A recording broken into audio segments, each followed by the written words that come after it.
and welcome to Bewusst TV. I'm sitting here with David Icke, and this is, I think, my second interview. I was at your place was it 2007 or something, and yeah, a lot of things have happened since then. But we have to start from the beginning, so to say, for the audience who don't know you, David Icke. Most people know you, but not everyone. And we have to, for starters, we need to talk about what you are associated most with. That is the reptilian agenda, and that we are divine beings, but we are manipulated from beings that are not from here, or what, and that they are actually the royal family, the British royal family is involved with reptilian beings. How does it work? Crikey, how long you got? It's something that I've been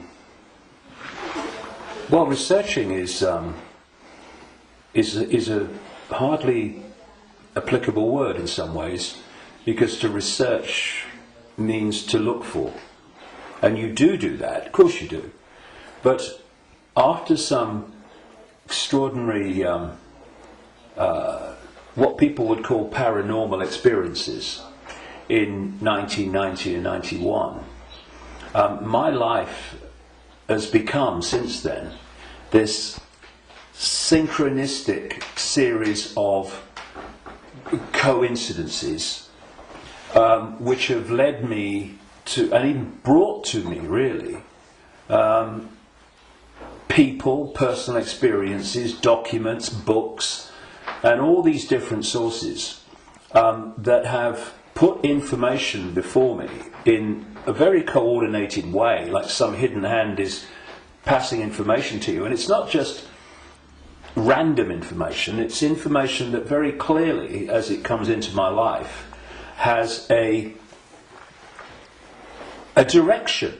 It has a series of steps. So in the early 1990s, the information that was coming into my life was about the fact that there was a cabal that was manipulating human society and world events towards the goal of a Orwellian global state, in which there would be a world government dictating to every country. Countries would be dismantled and become regions of great power structures. The European Union is a classic. And what we're seeing now with the European Union is the next stage of breaking countries up by destroying them financially, and then centrally dictating financially and in terms of government. And that there was a plan for a global army to impose the will of the world government, a world central bank to impose the cabal's global financial structure and control, and that the plan was for every child at birth to be microchipped as a matter of course. Now that was kind of whoa enough as the information came, and of course with the passage of the years this has been confirmed more and more by the fact that it's happening. Then there was a phase in the mid to late 1990s when, while that other information continued, and has continued to this present day, another, if you like, parallel and connected series of synchronistic situations happened in my life which brought information to me, and this related to the fact that the network of families which go back to the ancient world that are behind this control system I've just described and its ambitions actually take a non-human form, a not just reptilian, though that seems to be the dominant one, and I moved on from that too and gone into other levels of it beyond that. But that there is a non-human force behind this attempt to lock down the world. And then from about 2002, 2003, right to the present day, all these continue. Once they come into my life, these different areas, they continue together. That's why I work 12, 15 hours a day, keeping up with it. But This third phase, from about 2000-2003, was the most important. Because without this, you can't really understand the rest.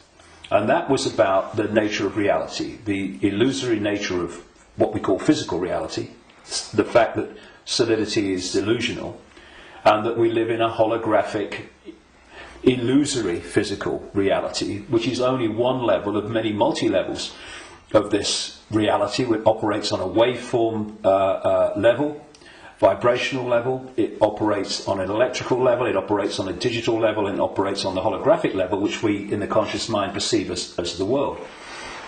And to appreciate that when I look through my eyes, another illusion funnily enough, which is why when people have near-death experiences, they leave the body and they're looking down on the body with the eyes, but they're still seeing. So, I mean, the scale of illusion in our so-called physical experience is extraordinary. I mean, and we've not got to the bottom of it yet. But it is that when I look through my eyes, shall we say, that people think that they're seeing everything there is to see in the space that I'm looking at. No, they're not. They're seeing a tiny band of frequency called visible light, which is so tiny it is ludicrous. And the rest of what exists in this universe, and even mainstream science would say this, although it's Stone Age science I would suggest, but even it sees this, that the overwhelming vast majority of what exists in this universe, in energy, matter, mass, whatever you want to call it, its different forms, we cannot see.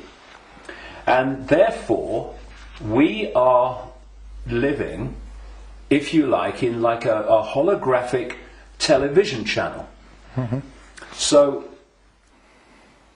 all I'm seeing now as I look here is this tiny frequency range called visible light. Channel 1. Yeah, but all the other levels of reality also share the same space as the one that we're experiencing.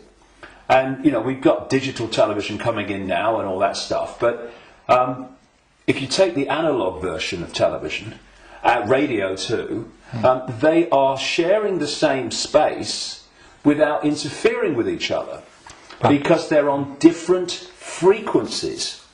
And thus, interpenetrating this reality that we experience with a conscious mind, it are all the other realities where very, very different worlds are manifest, and with very different what we call laws of physics.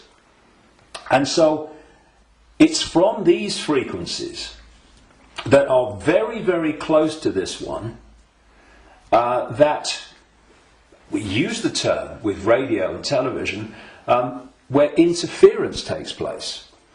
And if you have two radio stations that are well away from each other in the frequency band, then they don't interfere with each other. One's not aware of the other one. But you get two frequencies that are close, and it might be dominated by one, but there's interference from the other. Why? Because the frequencies are very close. Well, these manipulating entities, forces, shall we say, operate from a frequency band that's very close to this one, but not this one. So but we might not see them, but they might be here. Well, let's give an example. You'll see stories of UFOs appearing out of nowhere and disappearing into nowhere. You'll hear stories about people saying this entity appeared out of nowhere and disappeared into nowhere. Well, they haven't disappeared. And they haven't appeared out of nowhere. What they've done is they've entered the frequency band that we can decode, the visible light frequency band that I'm talking about, and when it enters that, we start decoding that information because it's now in our ability to do that. And as we start decoding it, bang, to the observer, it appears that it's just come out of nowhere. And then it leaves that frequency range, and to the observer it's disappeared into no, it hasn't. It's just left that band that we can decode, which is tiny.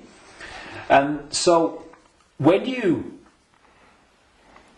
I find this particularly compelling when I go around different ancient beliefs and explanations of what's happening, and you find that although they're using different names, they're telling the same story. For instance, there was a group of people, or shall we say a belief system, which goes back hundreds of years and has become known as Gnostic. This was the belief system of people that ran the great library of Alexandria, with Hypatia, who was slaughtered by a mob inspired by the Roman Church, because that library carried information and knowledge that would have, as it circulated, demolished the Roman Church's version of everything. And it was challenging the Roman Church version of everything. And what's interesting is whenever you come across the Gnostics belief system expressing itself, you see it's followed by slaughter, suppression, and the destruction of that knowledge. So the Cathars in southern France were Gnostics in terms of their belief system. We'll go into what that belief system is in a second. And so, again, in went the church, and all these, people that kill for the church, and they destroyed the Cathars. It's, I think, 1244 was the last stand to the mountain fortress at Montségur in southern France, in the foothills of the Pyrenees. And again, it's not just we slaughter them, but we destroy their knowledge. But a fantastic thing happened in 1945 when a sealed jar of Gnostic writings, quite considerable writings, was found by a peasant in Egypt in 1945. And they describe much of the Gnostic belief system. Now, key in my interest, one of the things, of course, as a quick aside, they were telling a very different version of the Christian story. And we might get into that because it's relevant. But the key thing for me was that around a fifth of these texts were about a phenomenon they called the archons. And the archons, these Gnostics said, were a manipulative force that operated outside of human sight, that was basically, as we would call it, an energetic form rather than what we would call a physical form, though it could manifest as physical form through holographic projections and stuff. And these writings even talked in their own way about the illusory nature of this reality. And they talked about the archons were the, if you like, like cyborg, we would call it, troops of something they call the demiurge. And the demiurge is what Christians call the devil, and this negative force. And what these writings said is that this reality that we're experiencing was not created by some divine force. It was created by the demiurge and the archons, and it was a fake reality. And that they manipulated by accessing the human psyche and manipulating humans' perception of reality. And there was some very, very interesting things that they said about the archons. And one was that they lacked the ability to express the creative force. I would put it like this. If you gave them a blank sheet of paper and said create something like a reality, they couldn't do it. the Gnostic writings say is they're experts at taking something that already exists, like the reality before this hijack, as I would call it, the one we experience now, and twist it. Mm-hmm. They piggyback something already created and twist it. Something else, they said the Archons did. And you're going back to something that's been estimated, I think, around 400 AD, these writings were buried. Mm-hmm. And that is that the Archons parasite off everything. They parasite off human society in many, many different forms. And I read this stuff and I'm going, whoa, this is my own books over the years, found in a jar in Egypt. Okay. Not all the detail of my books, but the basic themes, because it fitted totally. And then you go to the Islamic belief. And not just the Islamic belief, because this came from pre-Islamic Arabia originally.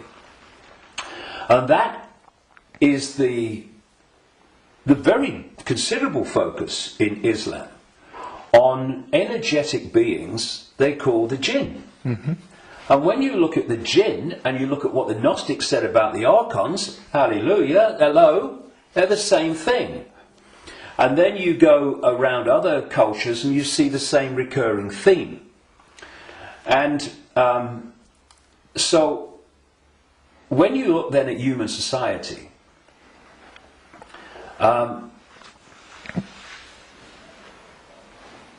who creates?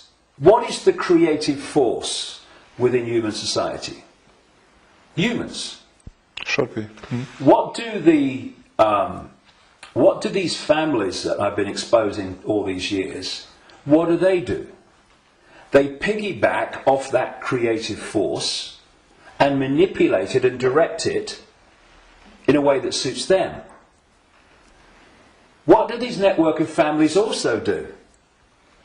They parasite off human effort, human labour, human energy, human creativity. The banking system, I rest my case. What is the global banking system except a structure totally focused on parasiting the energy and off the efforts of the human population? What is taxation in the way that it is today? It is parasiting of human efforts and human creativity. So, what I also found interesting is that the Archons are described as we would say, like cyborgs. They almost like, they're computer-like. Mm-hmm. And they serve this force they call the demiurge. Well, I've been talking about these reptilian entities that operate outside human sight but can come in, and the Archons can, but they can't stay for long because of the frequency difference. They can come in for a while, but it takes so much energy to stay in our reality because it's not their natural frequency band that they can't stay for long. And what they've done, just a quick aside before I continue that thing about the reptilians, what they've done is they have created a network of bloodline families going way back to the ancient world, which represent their interests with invisible light because they can't come here and stay for very long. So these families, where their outer human form, if you like, is operating within the frequency band of visible light, they are the Archon representatives within human society. And this is why you get this network of families that sit on top of the banking system, the transnational corporation network, the media ownership level, top of science, top of the education system, top of the military, top of the global intelligence network. These are these families representing what the Gnostics call the Archons. And I was just going to say a few minutes ago, when you look at how these Archons are described, they're just like the reptilians that I've been writing about for years, in terms of their computer-like structured to the point of obsession society, which absolutely knows its hierarchical place. Every level knows its hierarchical place in it. And it's very robot-like and computer-like. It's not a flowing creative force. It's very structured. Boom, boom. And that's how the archons are described. They have no compassion, no yes. I mean, empathy. The only one time I've taken psychoactive drugs in my life was in 2003 in a rainforest in Brazil, when I took a rainforest potion called ayahuasca. And I went into... I had an amazing time. Some people have bad time on it. And for 5 hours, this voice, so strong when I went into an altered state of perception, talked to me so loudly and so powerful about the illusory nature of reality for 5 hours. And when I came back, and because I had instant memory of all of it, when I came back and checked it all out, you could see very quickly that mainstream science, in all its different disciplines, has shown that what I was told that night is true, but because the disciplines are kept apart and are war with each other for funding and precedence, that the dots never get put together, because they're not meant to. We're not supposed to know what reality we are experiencing. It gives us too much power once we know.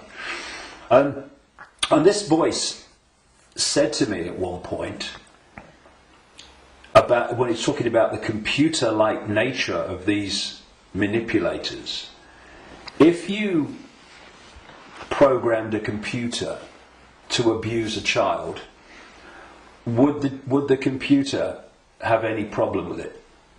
No. Why? Because it would just decode the data and act in line with the data, the software program. And this reptilian force is very much like that. Very structured, very predictable. And interestingly, because most people don't realise this, but one of the most important parts of the human brain in terms of human behaviour and response and reaction to situations is called the reptilian brain, or the R complex. And when you look at the traits of the reptilian brain within the human brain, of course other parts of the brain balance that out, or should do, but when you have more reptilian genetics, those traits of the reptilian brain are obviously more extreme and more pronounced. And one of this is mainstream science, one of the key traits of the reptilian brain is obsessive ritualistic behaviour. And what is ritualistic behaviour? It's following the same pattern, day after day, week after week, repeating repetitious behaviour. Now, this is robotic, and so you've got the reptilians described in those terms, the archons described in those terms, etc. And these forces are different expressions and names for the same thing. Now, one of the manifestations of this network of bloodlines that represent this archonic reptilian force within human society is the royal families going back to the ancient world, and the aristocratic families that surround them. Why? Because where did the idea that certain bloodlines should be king or queen of a people, and you have this hierarchy, because this is the other thing about reptilian genetics and the reptilian brain, it's obsessed with hierarchical structures of power. Look at our world. Look at the royal families and the aristocracy. It's absolutely rigid with hierarchy. Everyone knows their place. You're a viscount, you're a baron, you're a lord, you're a king, you're a prince, and all this stuff. Yep. This is the human expression, or the partly human expression, because they're hybrids, of the reptilian archon obsession with hierarchical structure manifested in our world. Because what they're doing is bringing that archonic reptilian reality into our world and making our world like theirs, more and more and more.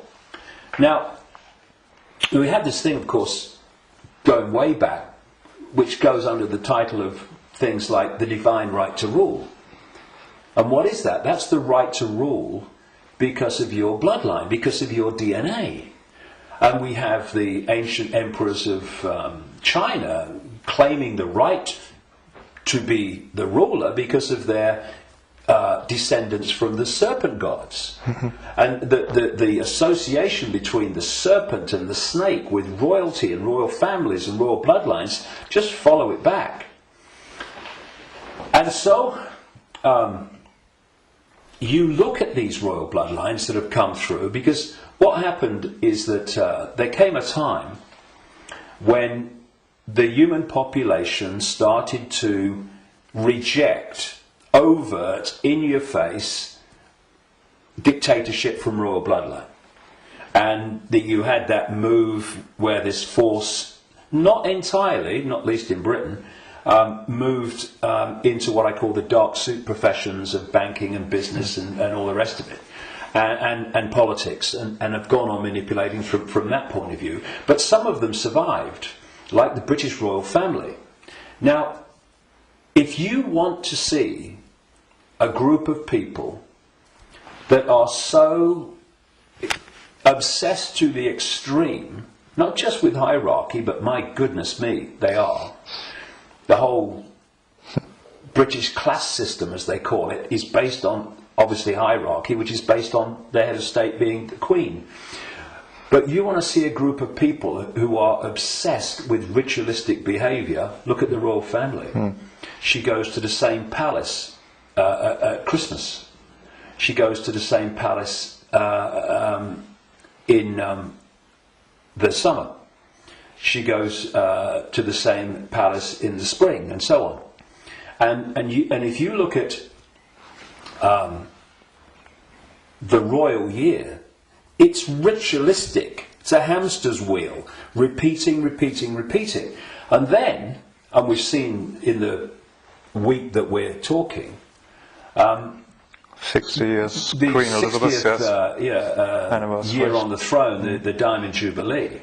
It's really been in our face in the last few days, and I've watched as much as I can because I wanted to follow the ritual. But, you know, Britain is famous for what is called pomp and ceremony. You know, the guards in red jackets and black hats, need a haircut, marching up, changing of the guard, and then you've got people in breeches and all this stuff. It's unbelievable. But it's not pomp and ceremony.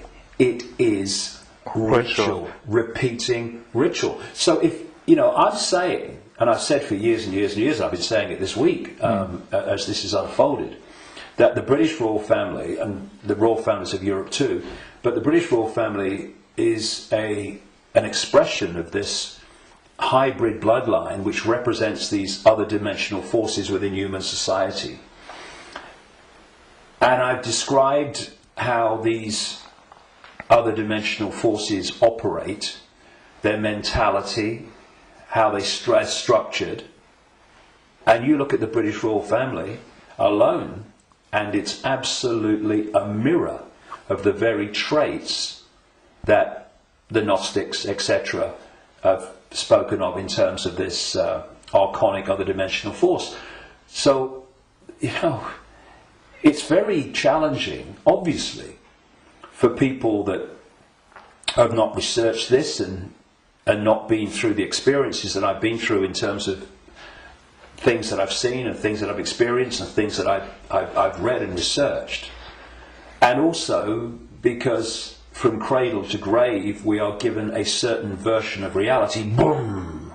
You know, education system, peer pressure, media, all the way through, to actually go and encompass the possibility of what I'm saying. But you know, it's like Gandhi said, even if you're in a minority of one, and I'm not anymore, far from it, but even if you're in a minority of one, the truth is still the truth. And it doesn't become an untruth because people can't find the capacity to see it's possible.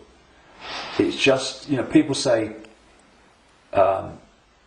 that's impossible, that can't be done, that's crazy. But what are they doing? They're just looking at something from a certain point of observation. And if their point of observation has been just to take in the programming that's imposed upon us from the first moment we become conscious in this reality, then they'll see it in a certain way and they'll say, that's crazy. But if you spend 22 years researching it, you're looking at it from a completely different point of observation, and to you, it's blatantly bloody obvious. And it's bringing those two points of view together that's the challenge, because what is happening in the world and what's behind what is happening in the world is so massively different, fundamentally almost indescribably different to what we're told is happening, that's the chasm that is probably more than anything else the greatest defence vehicle that this conspiracy has. It is so extraordinary that people think it's not possible, and anyone that talks about it must be crazy. But it is changing. All right. On the other hand, I just wanted to ask that people waking up and people are coming to your lectures now to the thousands, and you have full halls, and you want to do a big event in the Wembley arena with probably thousands of people. So it's important, if you know all these things, that they're pretty frightening, that we are being manipulated for thousands of years. On the other hand, we are divine consciousness, you said, and we just have to change our perception. What can we do now that we know that we are being manipulated? How do we get out of it, and can we get out of it? Well, you have to go deep in the rabbit hole for this, and of course you're constantly going deeper or trying to go deeper, but see, there are many aspects to this. When again you scan the ancient world, including texts that came through to be things like Genesis in the Bible, there is another common theme, and that is that there was an interbreeding. I'm sure it was direct interbreeding, but interbreeding. There was genetic manipulation of the human form, and this is my view after 22 years of researching this and the information coming to me. Before this force hijacked our reality, humans were very different. And it's so different, I won't call them humans, I'll call them earth people. And they were a heart-censored society, in the sense that, you know, we have this holographic body, and interpenetrating all the different levels of the human form, energetic and holographic, are vortexes that have become known as chakras, wheels of light, as they call them in Asia. Vortexes which interpenetrate these different energy fields. And it seems there are 7 basic ones, foundation ones, many others, but foundation ones, going up through the human form, and this one is the key, the heart. This vortex connects us to way out there, to far higher more expanded levels of awareness than anything else. And there's an organisation in America, it's called the Institute of Heart Math, and they research the power of the heart. Heart math. Yeah. Sounds good. And they have found, they've been doing it for a long time now, they have found that the most powerful electromagnetic field in the body field of electromagnetic fields is the heart. There are more nerves going from the heart to the brain than coming the other way. Mm-hmm. And that when the heart energetic field is in what they call coherence, in other words, balance, and connects in coherence with the central nervous system and the brain, that trinity, if you like, when it comes into harmony, takes the person into a much higher level of awareness and consciousness. Mm-hmm. The key is the coherence of the heart field. Once you knock that out, you knock everything out, and what's left then as the arbiter and decider of reality? This. Now, this is a great servant to this. Mm. It's not a great master when it's in control of our perception of reality. And there's another vortex in the belly, which is about emotions. This is why when people feel nervous or frightened, they feel it in the belly. And they need to go to the toilet. It's because the imbalance caused by the fear and nervousness in the chakra, the vortex linked to emotions, is affecting the balance or imbalancing in the same way the intestinal system and what have you. And what they've done to pull humanity into a low vibrational, brain dominated perception is they've moved the point where we interact with reality from the heart to the belly. Hmm. They've done it genetically because, as I said in my last book, Remember Who You Are, I'm saying that on the level of human DNA that they call junk DNA, which is anything up to 98% non-coding DNA, they call it junk DNA because they don't know what it does. Well, some cutting-edge scientists, not least in Russia and some in America, are pointing out that actually within so-called junk or non-coding DNA is a language, and it's a very it's a language that you can see and you can uncover, and it operates very much like human language. It has many of very closely the traits of how human language is sequenced. This is how this language, as they call it, within so-called junk DNA is sequenced. And they're talking about the fact that the human language, which is what? Vibrational fields, that's what it is. We hear the words, but only when the brain decodes them. Mm. What's passing between me and you now is not the words and what people are hearing. What's passing between me and everybody is not words, it's a vibrational information field generated by my vocal cords. Mm-hmm. People are only hearing the words when they decode that information. So everything is vibrational waveform at its base, even language. DNA is waveform, like the body is waveform in its base state. And they're starting to uncover this language, and it fits absolutely my contention that part of this genetic manipulation was to put into junk DNA what I call biological software programs, and they are basically perception programs. So if you put a disk into a computer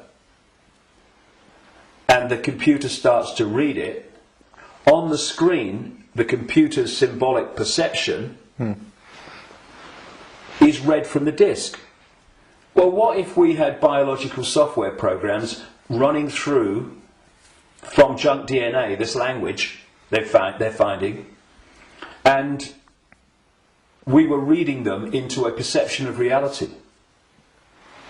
The other key side of this is that there are emotional biological software programs in there that are running all the time. And when you are reading those, then you are in the belly, because they're low vibrational software programs in terms of emotions, because they're all about fear and all the subdivisions of fear, like anxiety and frustration and depression and guilt, all these expressions, different expressions of fear. And if we do not open our minds, I call this the human body-mind computer, biological computer. If we don't open our minds and let the true self in, consciousness, then humans are operating literally in a closed system in which the DNA emotional and perception programs are running and not being challenged by a level of awareness that is beyond the program. So basically, people talk about the blind leading the blind. What humans are is the program leading the program. And it is my view, and this may be shocking to people, even some who've been along this road a bit. It's my view, after 22 years of putting this together, that the vast majority, at least, of humans have been going through entire lifetimes without having a single original thought or emotional response. Now, when you've got psychologists, I mean, Carl Jung, the Swiss psychiatrist, talked about this, but others too. When you've got psychologists that say that they can break down the human personality into 12 major archetypes and combinations of them, well, at the level of awareness, at the level of consciousness, at the level of the true self, we are infinite possibility within an infinite reality of infinite possibility. How on earth can you break down that into 12 major archetypes and combinations of them? It's ludicrous. You can't. But what can you do that to? Computer programs. And that's what we are. These archetypal personalities are actually software running, perception software running within junk DNA. Now, put all this together, and that has moved us from a heart-centered society, connected out into a greater level of reality. This is the innate intelligence. This is supposed to serve this, not be the governor of perception. That's why this knows, and this thinks has to work it out. People don't go, my intuition thinks, no. My intuition, and we do this, don't we? My intuition just knows. Because instinctively, on a subconscious level, we're going to that point of true knowledge, beyond knowledge. This is knowledge awareness. But what's happened is our point of interacting has gone from the heart-centered society, and if you're coming from this, and this innate awareness, this innate knowing, this innate understanding that everything is connected to everything else, then you manifest from that a completely different society to the one that we have. What's the one that we have? They've moved it into the belly. Humans now, gold. I've got a cough. It's not the cough that carries you off. It's the coughing that carry you off it.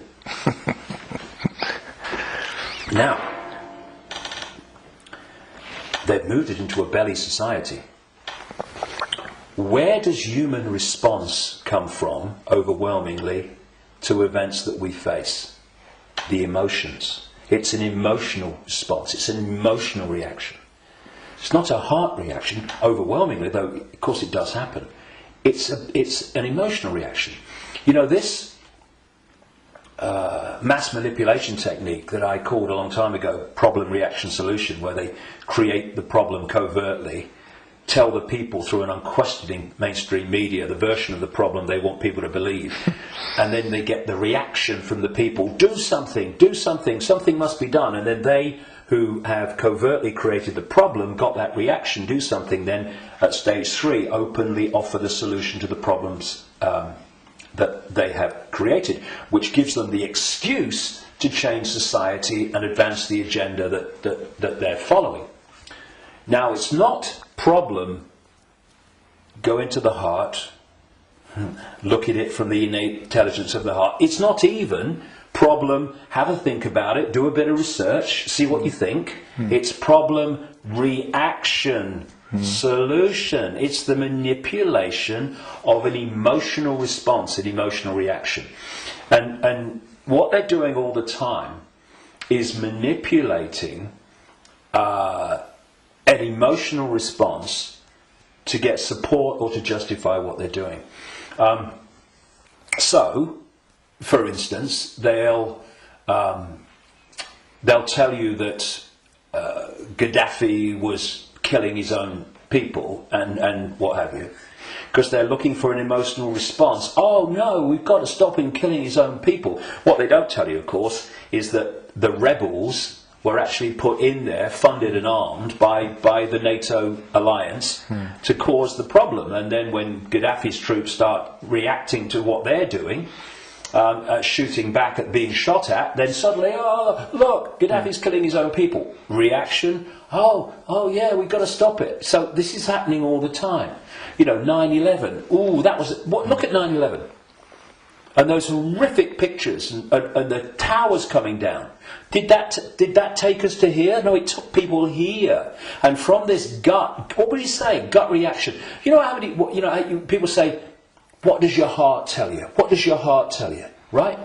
But how many times, instead of going, "What does your heart tell you?" what do we say? "What does your gut tell you?" Emotional response, emotional reaction. And so what they've done is moved us. Not all of us, not everybody, but the vast majority. They've moved them from the heart, high vibration, which they can't touch. Yeah. If we're in the heart, we're untouchable. It's like Radio 1 trying to impact on Radio 2. Can't be done. They're terrified of us going into the heart because it's over. So they move us into their stadium vibrationally. Because not only do they manipulate human response through emotion, they feed off human low vibrational emotional energy. They've turned us into their energy source, because they're an energetic source basically at their core. Well, we all are, but they're much more energetic than we are, because we're much more aware of the holographic, the so-called physical. And so when we eat food, we think we're eating physical food. There is no physical. We're eating holographic food. But the foundation of that food, which we decode into some kind of illusory solidity, is actually a waveform information field. All that these entities do is they feed, they get their energy source, not from a sandwich and a cup of tea, but directly, energetically. They absorb energy in its waveform. And so when we generate low vibrational human emotion, that emotion is resonating within the frequency. That's why we can't see it. We can feel emotion, but we can't see it. Because it's vibrating within another frequency band beyond visible light. And that's the frequency band that these archons, reptilians, overwhelmingly operate in. So every time we generate fear and all its offshoots, we're feeding them energetically. So you get a war, a 9/11, a global war, and you get an economic crisis where parents now in Greece are giving their children away or selling their children because they can't afford to feed them.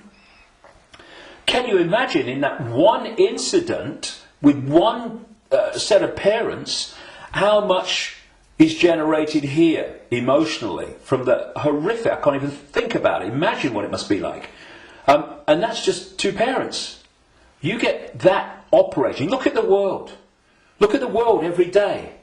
All over the world, in all its different expressions, how emotional energy is being generated and produced by the circumstances that society has been structured to create.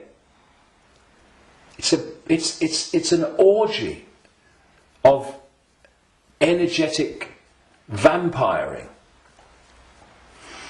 And so, when Morpheus in the Matrix held up a battery and said, the Matrix is a computer-generated dream world made to turn humans into one of these, that is a profound truth, because that's what we've become. Not so much batteries, though that was a good symbol, but actually generators, power stations, generating this energy.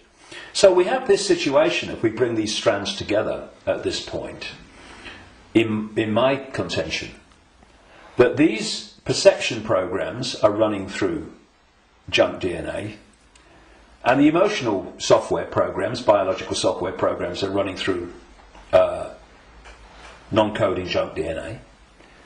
And as those programs are running, and as society is structured so that it generates situations, in computer terms, data, that trigger those programs and bring them to the surface where they're more impacting upon our behaviour and responses. You are locking humanity into this closed system where the program programs the program, and you're also pulling people from the heart, high vibration, down into low vibrational belly emotional vortex, which is pulling humanity into the predator's vibrational stadium, and in doing so they are able to trawl and vampire the energy that emotional state and response is constantly generating. Now, I've talked for a long time from your question, what can we do? Because that background, I suggest, was fundamentally necessary. So what do we do? What can we do? It might sound trite and all the rest of it. I mean, because what we've got to do, of course, is we've got to stockpile weapons. We've got to create human armies to fight against them, and we've basically got to try to do all the things to them that they do to us, right? And where does that take us? First of all, it makes us them. And secondly, if we go down that road, will do what? Will produce more and more and more of this low vibrational emotional energy in the hatred and in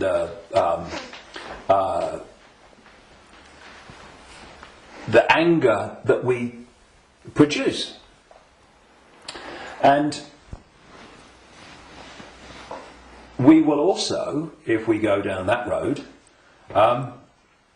we will have symbolically weapons that manifest as a pop gun against state-of-the-art weaponry.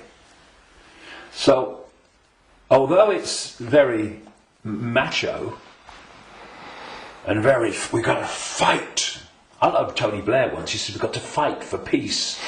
Sorry, can I just have some time to work that out in a darkened room, please? And it is something that, when you look at it, is very good for the macho, we've got to fight him. But as a strategy of bringing this down, is doomed to failure and disaster. because it's playing the game they want us to play. And if you're in that macho mode and you think the whole spiritual side of things and stuff like that is namby-pamby, airy-fairy and a bit, soft, then what I'm going to say will make no sense. But if we are going to bring an end to something that has been created and perpetuated by something happening, then we can fight that something,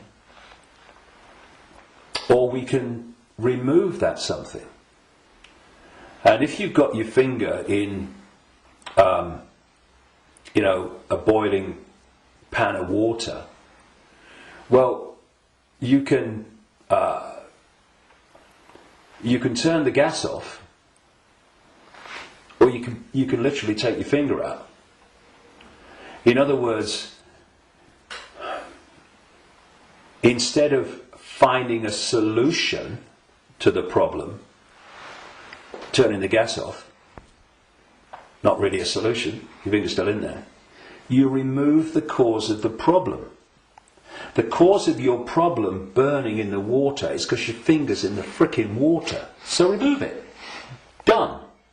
And if you look at any situation that we want to change, you will always find that removing what has caused the problem is always far more effective than finding a solution to the problem that you've caused. And so, we have this control system, we have this constant and gathering, expanding imposition and dismantling of people's lives financially in all these different ways. And we can say the solution is to fight the system and get out on the streets and fight and all this stuff. Or we can say, what has caused this reality that we are experiencing? So why not remove the cause of the problem? And this is not about fighting. It's not about macho man responses. It's not about shouting loud. It's about changing the way that we interact with reality. And in doing so, stepping out of the influence of the programs that have been running human perception and emotional response throughout known human history, and are creating the world that we live in. Because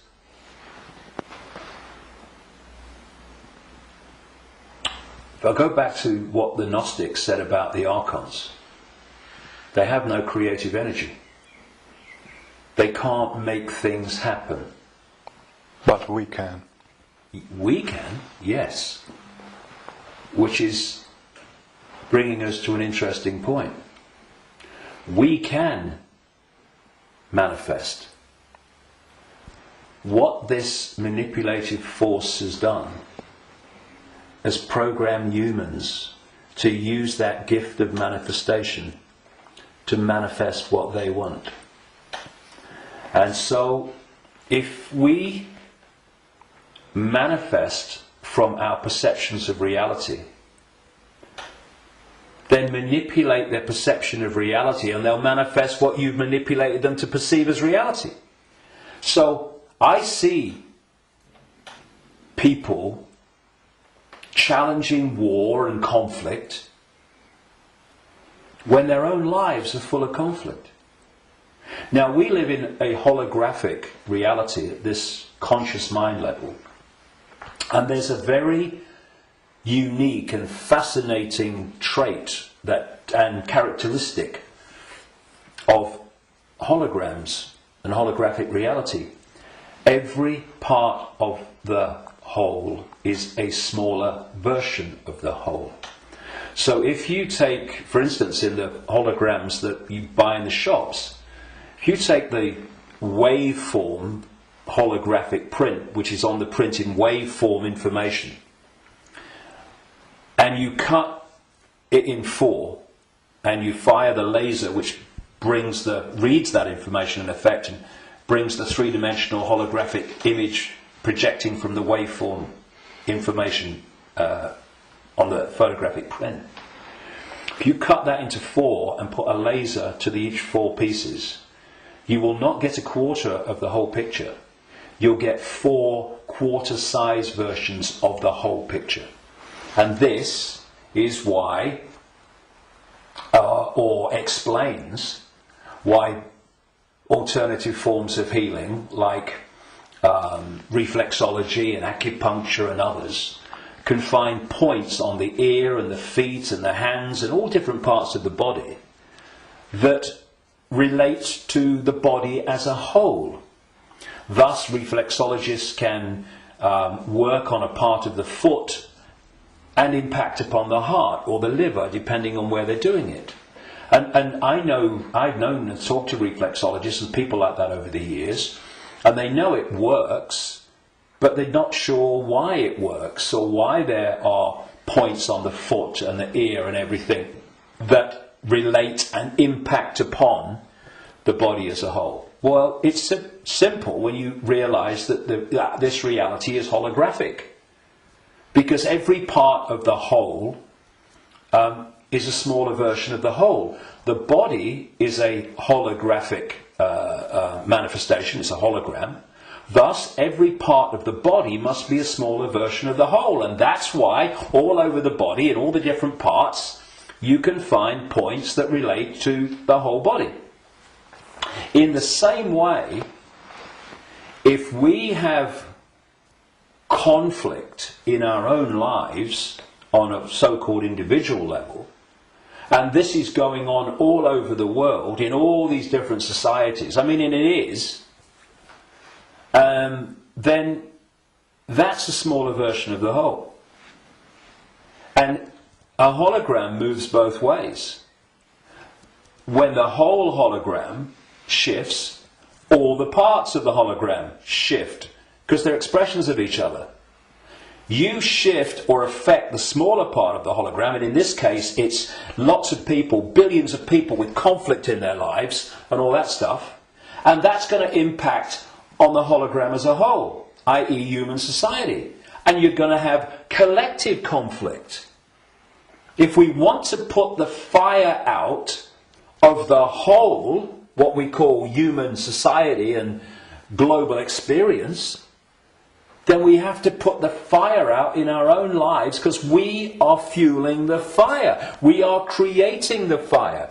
This is why they want conflict and disruption at all levels of society, because they know that they're constantly impacting upon each other. We have conflict in our own lives. Collectively, we are manifesting collective conflict. You have collective conflict like bombing Libya and Iraq and what have you, and the global conflicts. Those collective conflicts then impact on the individual that reacts to them with a lot more emotional, based emotional response. So everything is connected to everything else. Everything's impacting on everything else. Now, those behind this manipulation of human society, they know that. And they have been playing humans like a violin for so long. And this is why, not the only reason, but this is why they created human religions in this part of why, because there were many whys for that, and why they created human science, which is, I call it Stone Age science. It's song sheet science. It's not science. It's just a bogus explanation for reality, so we don't see the real one. This is why the nature of reality is hardly, if any time, discussed in schools or education in general. And you know, I travel around the world. I've been to 50-odd countries, many of them many times. I've seen the streams of television channels, not least places like America. You're going through the zapper button, and there's channels after channels after channels. I have never seen one that was asking the question with an open mind: who are we? Where are we? What is reality? Now that is ludicrous. I mean, we have a situation where probably the vast majority of people go through a lifetime, until they come to the end of their lives and they're thinking, you know, where do you go? Who don't even think about, who am I? You know, you say to them, who are you? Oh, I'm Charlie Jones. I drive a bus. And they'll tell you your family history, they'll tell you their life history and all that stuff. That's not them, that's their experience. And human self-identity identifies who we are, self, with our experience, with our name, with our job. Who are you? I'm a banker. No, that's your experience, it's not who you are. And so when you lose touch with who you are, and you lose connection to the true self beyond the program, then what's left is for the program to run and dominate our sense of reality. Our sense of reality becomes our point of observation by which we judge everything, and the emotional reaction from which our judgment and response to events comes. And it's a closed, ever repeating cycle. And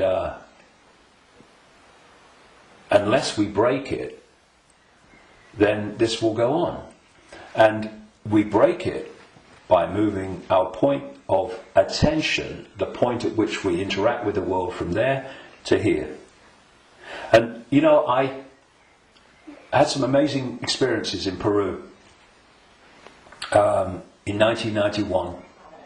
Amazing experiences which changed my life and all the rest of it. And I went back to Peru with a group of people from all over the world in April 2012.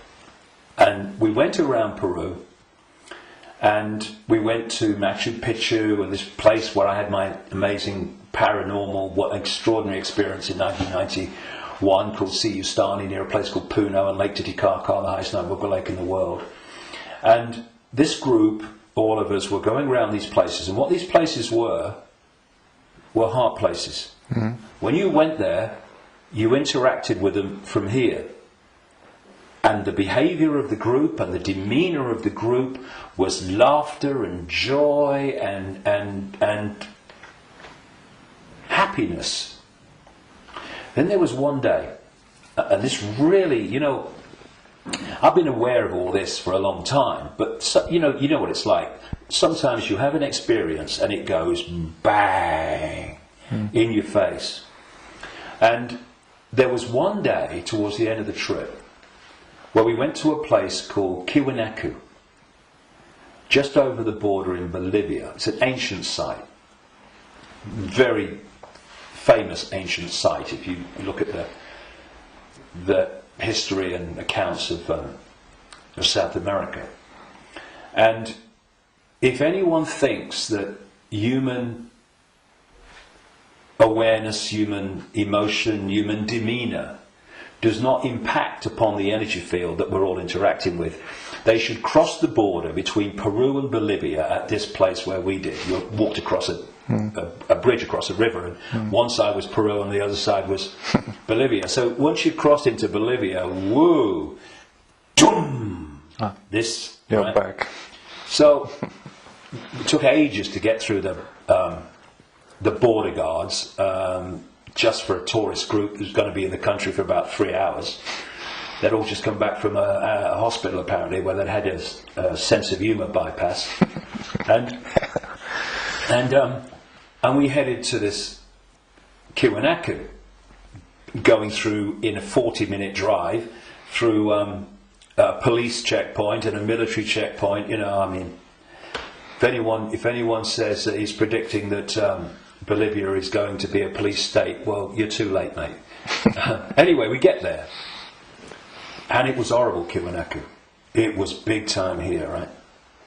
And I felt this in many places around the world, and they've all been connected to human sacrifice and rituals involving these entities operating in other levels of reality, but interacting with this one. This is what satanic rituals are. They're the interaction. This is why they do certain things and repeat them. They're creating an energetic environment which allows interaction and even the manifestation of these entities within the rituals. This is what sacrificing to the gods was all about in the ancient world. Because when you sacrifice someone, the people doing the sacrifice, they drink the blood and eat the flesh, which is what this whole Roman Catholic thing is really about. Drinking the blood of Jesus and eating the flesh, that's just a mild bloody cover for what goes on in the background. But on the other levels of reality, while this is going on, these entities, perceived as the gods, are feeding off the terror of the victim. Right? This is sacrifice to the gods. Anyway, we get to Kiwanaku, and it was that kind of energy. Ooh. But what I noticed was the demeanour of the group changed. People weren't happy. They were not in a good space. And there was this lovely guy, Mark, who's a lovely Irish guy. And the change in the behaviour of the group was so pronounced that on the way back, which we got back into Peru, where everyone started getting a bit happy again, I asked people if they wanted to go on the microphone on the bus and explain, their experience. And Mark said, and Mark was a lovely, lovely guy, all laughing and dancing and all the rest of it, all the way through Peru. And he said, when I was at Kiwanaku, he said, I just wanted to shout abuse at anyone that got in my way when I was trying to take a picture. And I just felt so different. And I won't labour the point, but having, seen it and experienced it and seeing the response, you could see Peru, what a world that would be. And then Kiwanaku, the world that we have today. And we really got to move to here. And I would say to people, it's a challenge in this world, because virtually everything in this world is designed to push you here. So when you're responding from a belly emotional point of view, and you can do it with your mind, with your consciousness, you just move. It's moving your point of attention. That's what it is. You move your point of attention, and you move it here, and feel that point of attention here, not here, and you'll see the situation you face. I know, because I've done it myself, and I've talked to others about doing it, and they have, and they say, yes, it does work. You get to bring it to here. A situation that you're facing looks very different here to here, and vice versa. This is what we need to do. We need to become the heart-centered society that we are being hijacked and manipulated out of. Now, it's not just about moving your point of attention here and seeing the situation from here. Once you move your point of attention here, the vortex opens. Because now you're interacting with it with your own awareness, instead of interacting in a way that's dominated by this emotion. And when that opens, what comes through that energetic channel is innate intelligence, innate insight, innate knowing. And suddenly you're seeing the world and getting insights into things, and you're seeing what is happening as it is, and not as this is programmed to see it. And this is programmed to see it. You see, the brain, isolated from the heart, works in unison with the emotional chakra, and these two in unison, crikey, they're a bloody nightmare. Look at everything about human society that you don't like. These two buggers working in unison are where it comes from. So This. we go there. See, this, I'm talking about these emotional and perception programs that I say are running through junk DNA. Once the heart is no longer impacting in any way significantly on our sense of perception, on our sense of reality and all the rest of it, our sense of response, then the brain becomes the governor of our what? Perception, which is dictated to the brain once this is out of the way, which can override those bloody programs running through junk DNA. Piece of cake. You know, this is where the power is. This is what they're terrified of. So once that's closed down, this is what's done by the program and the way society is structured, then this becomes the governor of perception. And what it is doing, it is decoding as a sense of perception the perception programs running through junk DNA.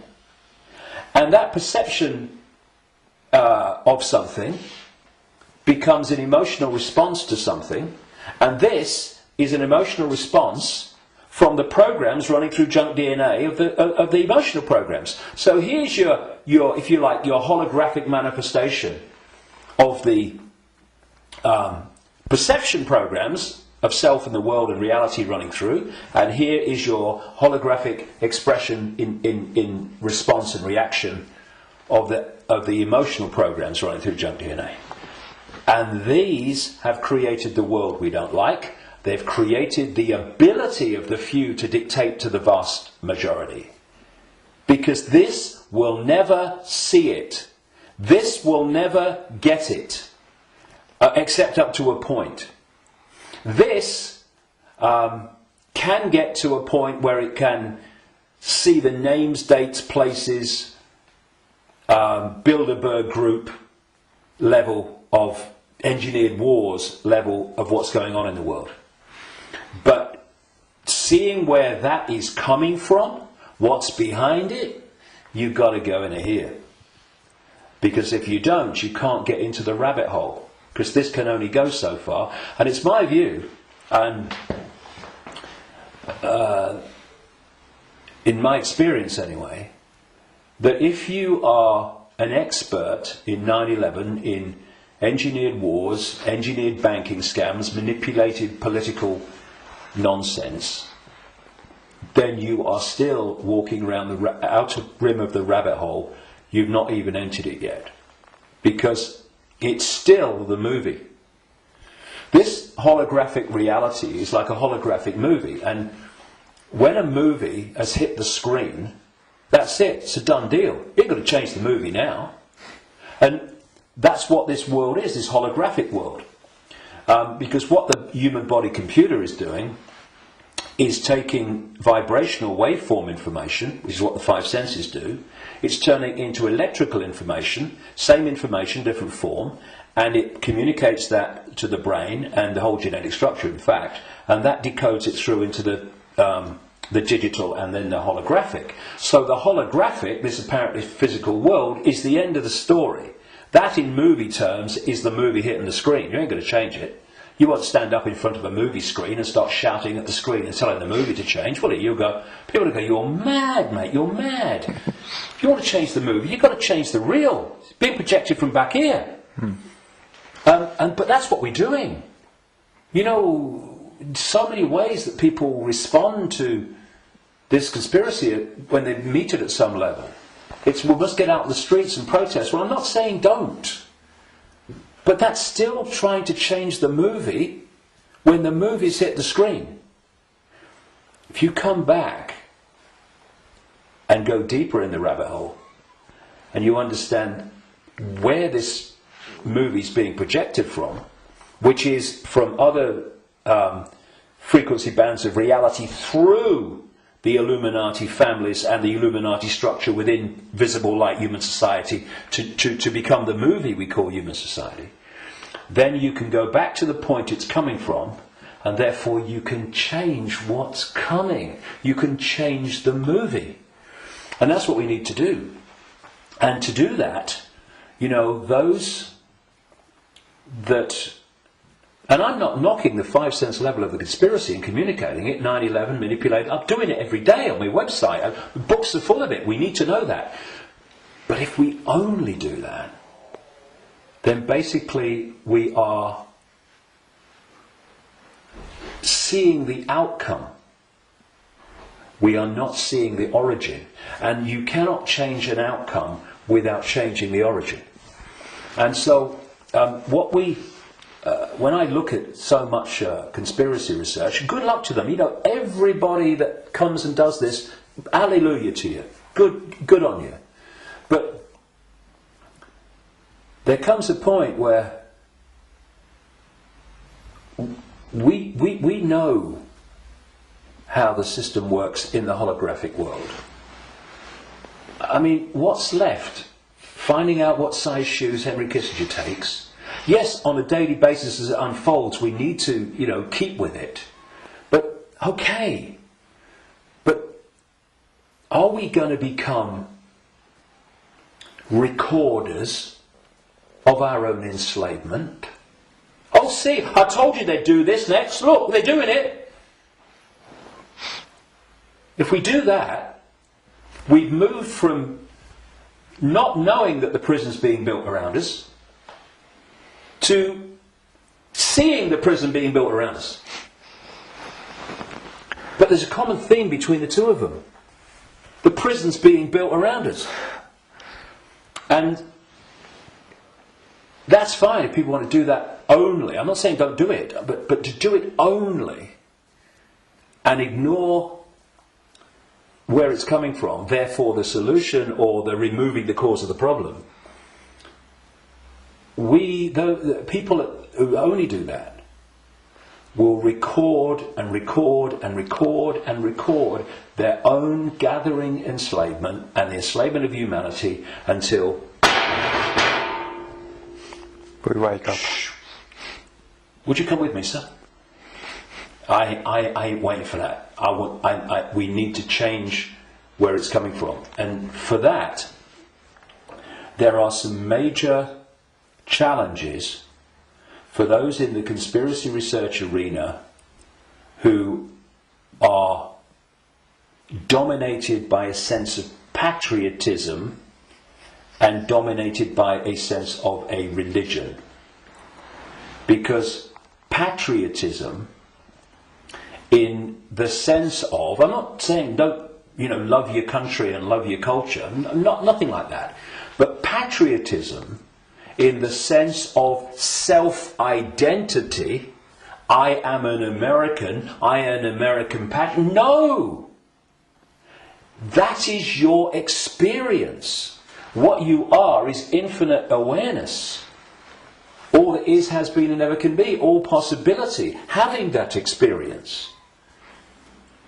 And I'm a Christian. No, you're not. That's the belief system you have chosen to take on as your persona. But it's an experience of being a Christian. It is not who you are.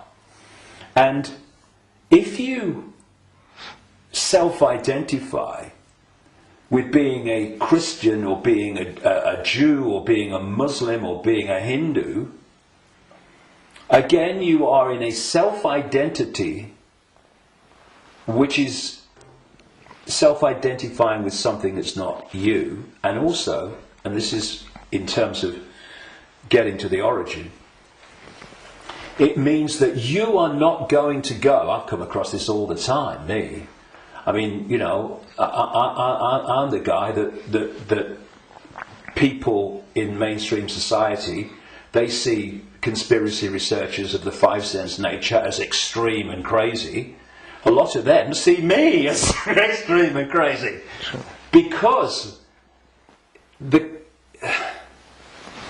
if you think that all you need to know about life and reality is between the covers of two covers of a book, written by who knows when, in who knows what circumstances, the Quran and the Bible and all the rest of it, then and what that tells you are and reality is and how it all works, you ain't even gonna begin to go down the rabbit hole into the areas that we need to understand. Because if you do, you immediately realize that your religion is part of the conspiracy.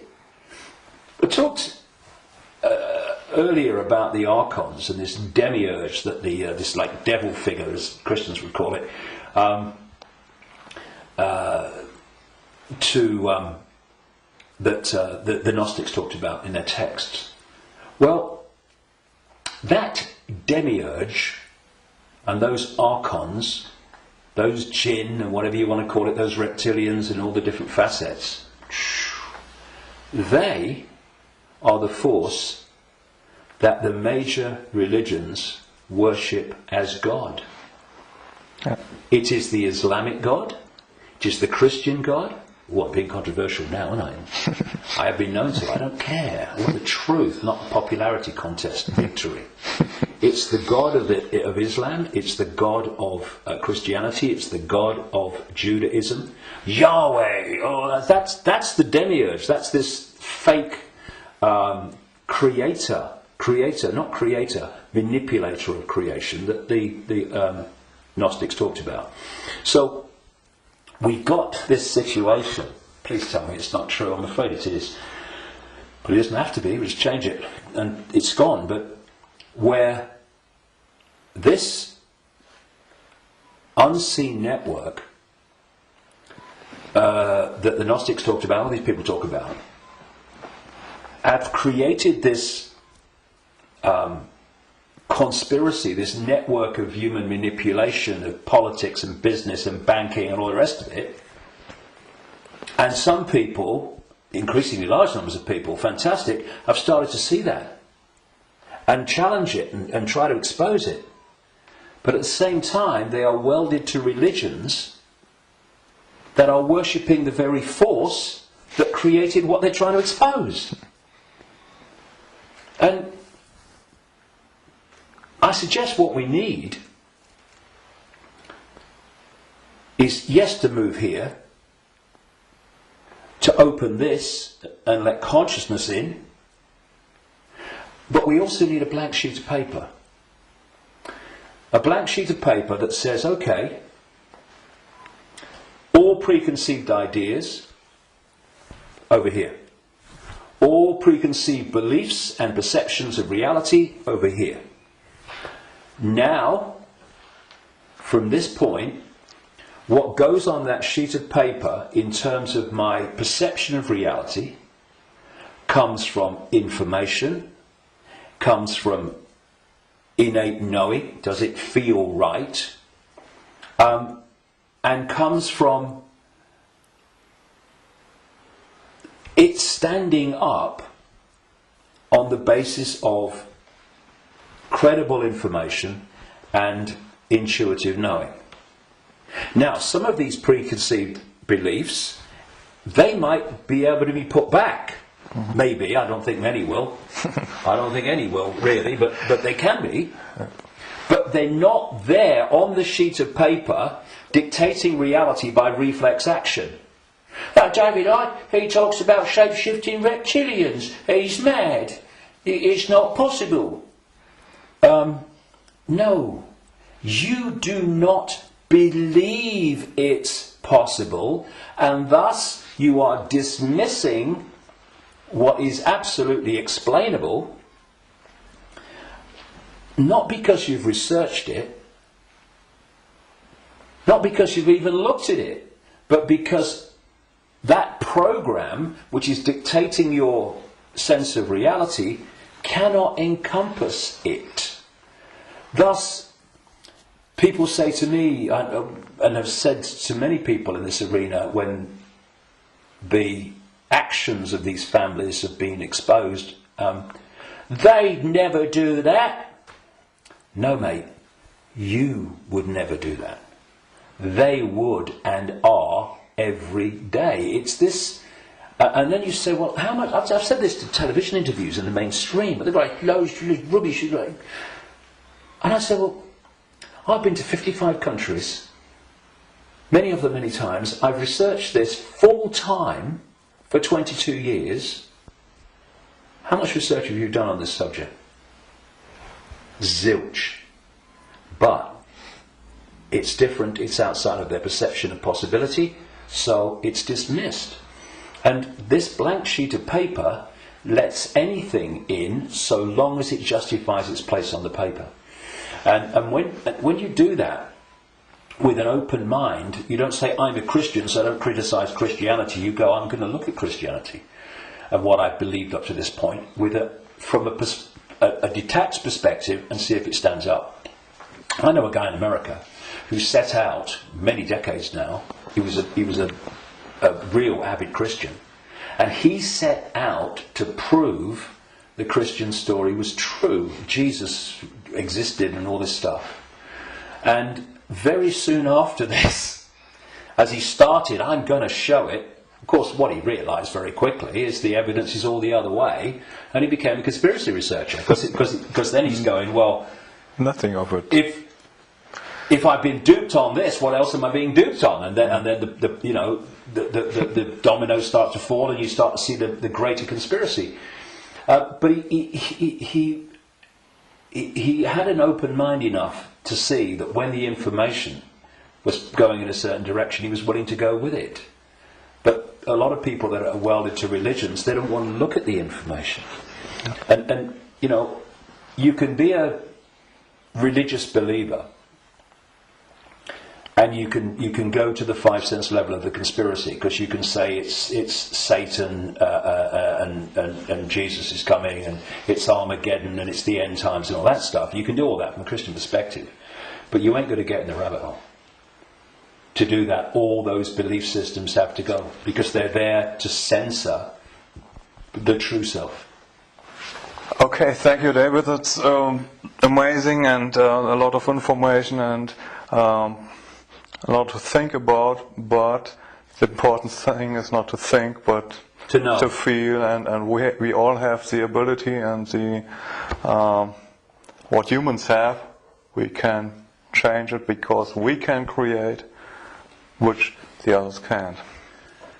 Yeah, so they create through us, and the difference is, and the way to turn this around is to, instead of having our sense of reality manifest as our experienced reality by external forces manipulating our sense of reality, which becomes our experienced reality, we get rid of that influence, and our unique perception of reality becomes our unique experience of reality. Do you think we've got a world worth living in then? Do you think 2012 is a year that a lot of people say then there will be a major change? Do you think that's happening? Well, I've not gone along with that in the way that it's just been described in many ways. I came across a theme almost immediately after my initial stirring awake in 1990 in the spring, when I went to a psychic because I felt this presence around me all the time, and I wanted to know what it was. I didn't tell her, but just she would pick it up, and bingo, lots of things happened. So, I was going to go out on a world stage and reveal great secrets, and there was a shadow across the world, had to be lifted aside, to be told all that stuff.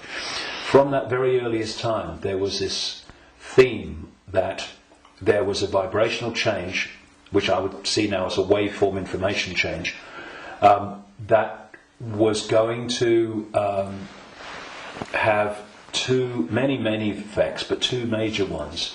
One, it would awaken vast numbers of people eventually to another perception of self in the world and reality.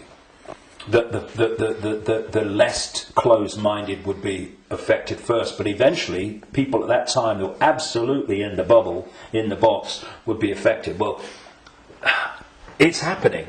Quite demonstrably, it's happening.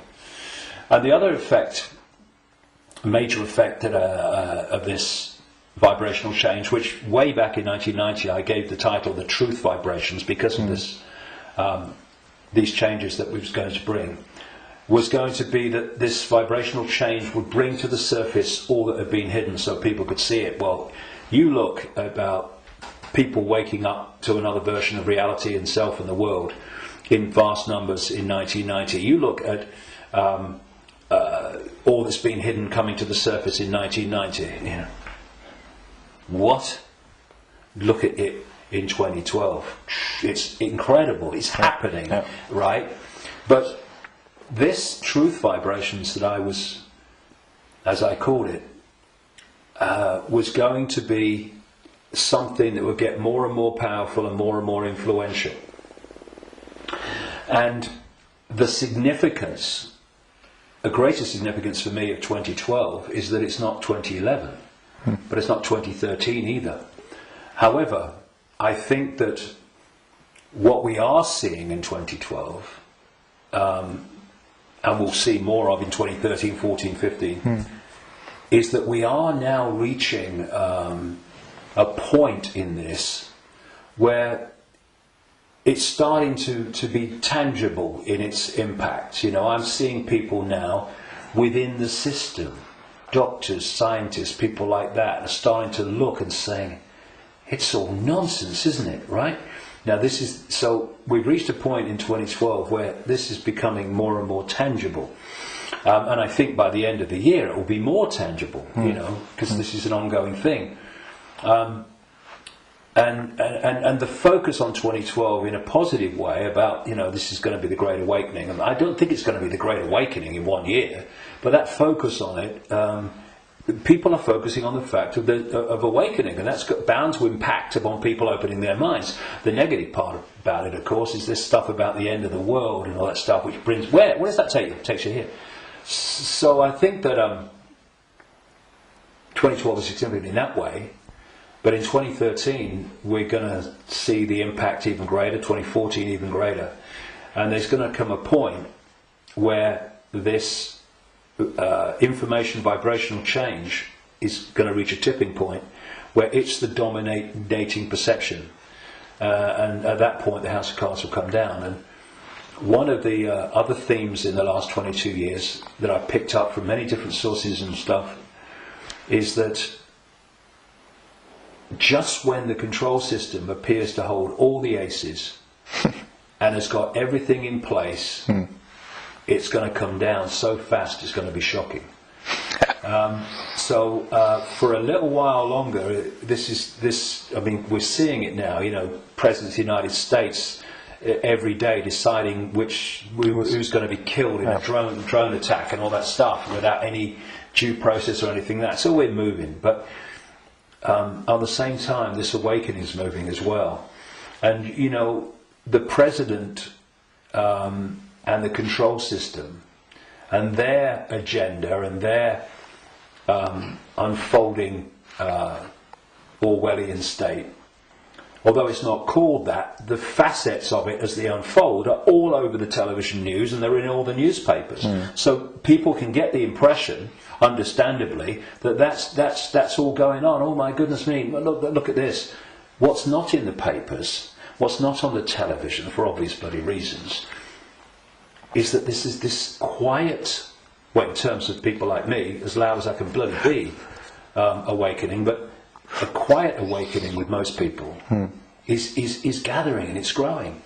And it will eventually be like a tidal wave of change and bring an end to this bloody nonsense, because the power that is used to enslave and manipulate us is merely the power we give away every day. When we stop doing that, there's a very loud bang and the House of Cards comes down.